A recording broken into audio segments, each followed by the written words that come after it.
All right, let's get back to what's happening here in Ottawa as the first charges have been laid in the robocalls affair against a former Conservative staffer named Michael Sona. But it was the automated telephone scheme that sent voters to the wrong voting locations. Was it all the work of one person, or was it really an orchestrated systematic act, as Sona himself alleges? Will this charge put the campaign controversy in the riding of Guelph to rest, or will it blast open a broader probe? Joining me now to get the fallout on this from Washington is Michelle Rempel. She's the Parliamentary Secretary to the Minister of the Environment. With me in studio is the NDP Foreign Affairs critic, Paul Dewar. And in Toronto, the Liberal Treasury Board critic, John McCallum. And Liberals will be gathering in Toronto later this week. Let me start with you, Michelle Rempel. Yesterday, Michael Sona's lawyer called for a full public inquiry in the robocalls case, not just in Guelph. Michael Sona was on this program saying he won't take the fall for this. He wants the inquiry to get to the bottom of the alleged fraudulent calls made in other ridings across the country. What's your reaction to this charge? Well, personally, I'm really glad that, first of all, our party worked proactively with Elections Canada on this particular matter. You know, I think that the outcome will play out in court now.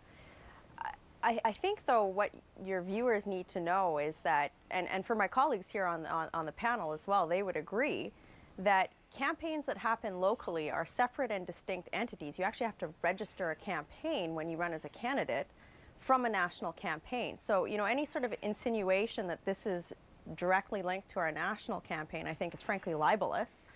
And we've been working with Elections Canada all along. These are two very important distinctions to make, and we're very glad that this has progressed in this manner.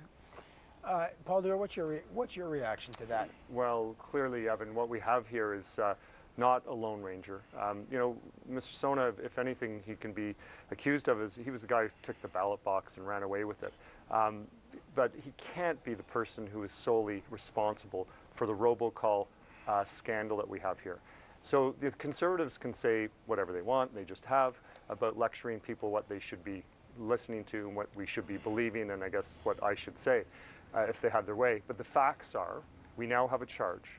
We had asked Elections Canada to pursue this charge a while ago. The NDP had. We put a motion in the House to do so. But at the end of the day, as I said on this program yesterday, you know, the plumbers in Watergate didn't act alone.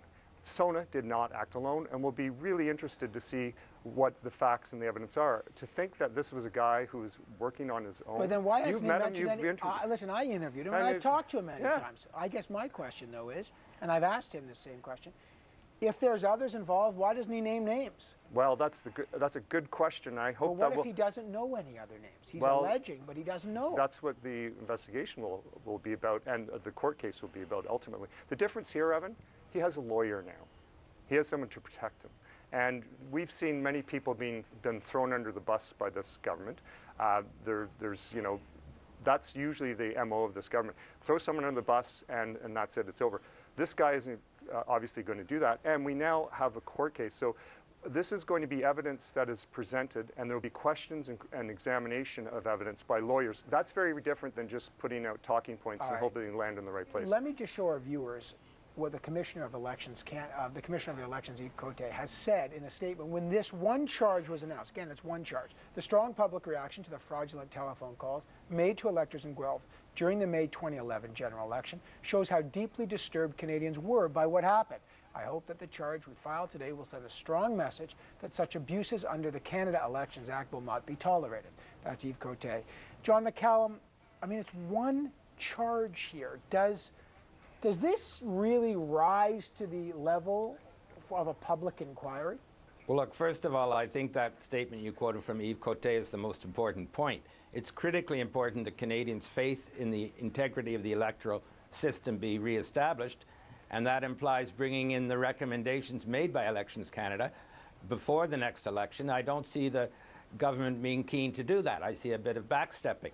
But on the point you raise, don't forget that Elections Canada said that there were fraudulent calls in more than 200 ridings across this country, more than 2/3 of the ridings. Now, how is one individual, one young individual, apparently without access to central phone numbers, possibly alone going to be able to reach all those ridings? I think there has to be other people involved. Whether this court case will reveal those names or not remains to be seen. Michelle Rempel, here, let me show you a clip. This is Michael Sona's position. He's now got a lawyer, so he's not making any more statements. But again, here's what he told me last October, and frankly, I've spoken to him since, and he has not wavered from this position. Check this out. I'm not going to take the fall for something that I didn't do. You're not willing to take the fall for something you didn't do? No, and all the anonymous sources in the world can point the finger at me, but I'm not going to take responsibility for something that I'm not responsible for. You think you're being made the fall guy? I think that there's some people that maybe had an interest in seeing me take the fall for it. Now that's what he says, Michelle Rempel. The problem is he hasn't named these some people yet, and so there's lots of allegations. Is it time, given the seriousness and the public interest in this, why not call a public inquiry? Well, I guess 3 points on that, Evan. First of all, you mentioned the exact right point. This is playing out in court, and Michael Sona will have his day there, and for that reason, we have public inquiry for these things. Second point, for Mr. Dewar to say that there is some sort of larger plot going on, I'd remind him that he doesn't have the immunity that he has in the House of Commons, and that would be akin to me saying that that's akin to me saying that he, because he ran in the leadership race, had some sort of involvement with his party taking I have no idea what you're talking about. illegal I said donations that in their if anyone last believes convention. that he acted alone, I think it's surprising. It's the same type of allegation, Evan. Thirdly, so are you Mr. McCallum just a second, to say, let me finish, just a second, Michelle Rempel, I want to just make sure I understand that. So do I. Are you suggesting that someone may bring charges now to Mr. Dewar for what exactly? I'm just trying to figure that out. We need to know. I'm just saying that we all need to focus on what is happening here.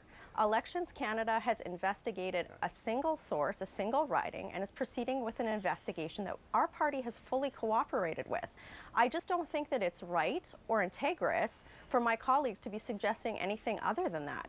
For Mr. McCallum to say that the Canadians want integrity in the electoral process, absolutely. Yet I should remind him that it's been his party that has been the only one recently who's been charged under the Elections Canada Act. So I think it's very rich for my colleagues to make these grand statements when our party has been the one who has worked strongly with Elections Canada on this matter. These are campaigns that are registered individually.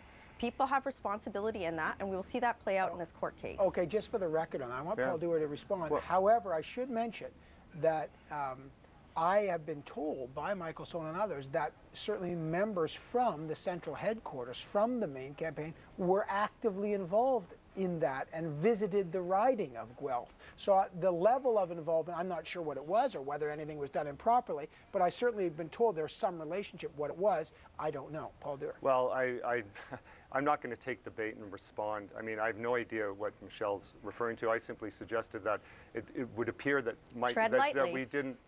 Excuse me? Excuse me? Are you going to tell me what to say? I'm not a member of the Conservative caucus, so I will say what I want to say.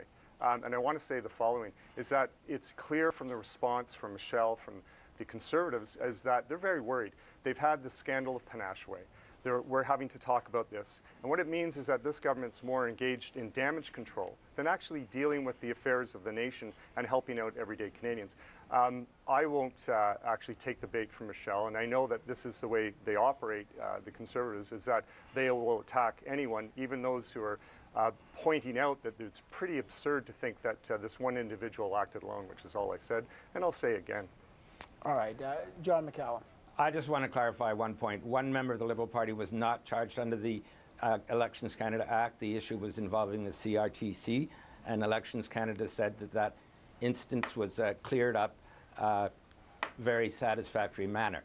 But I think this is a weird debate we're having rather than getting to the heart of the issue, which is the integrity of Canada's electoral system and whether the government is going to implement the Election Canada recommendations to fix it.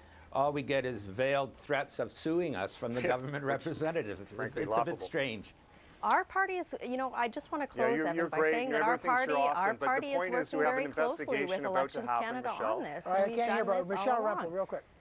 you know, I just want to close by saying that since day one on this file, Evan, our party has proactively, we went to Elections Canada and said, can you please look into this and work closely with us to find out what's going on here? This is something that we embrace, that we look forward to seeing the end to, because, you know, I think that one thing we all can agree on is that, yes, Canadians absolutely expect integrity in the election system. It's something that promotes our democracy and is what makes us Canadian. This is why our party has worked very strongly and closely with Elections Canada, and I look forward to seeing a positive outcome on this file. All right, last word, Mr. Dewar, real quick. Well, I just think it's pretty obvious from Michelle's comments and from the way the Conservatives are reacting to this. They're worried about where this is going, but what Canadians need to be concerned with is, you know, why do we have a government that's continuing these scandals? The Panache Way scandal, this one is seemingly touching them. And at what point will they just say, we need to fix the law and we have to come clean as to what exactly happened? To say that they're cooperating with Elections Canada is a bit rich because, frankly, they have to, as does every party. I got to leave it there.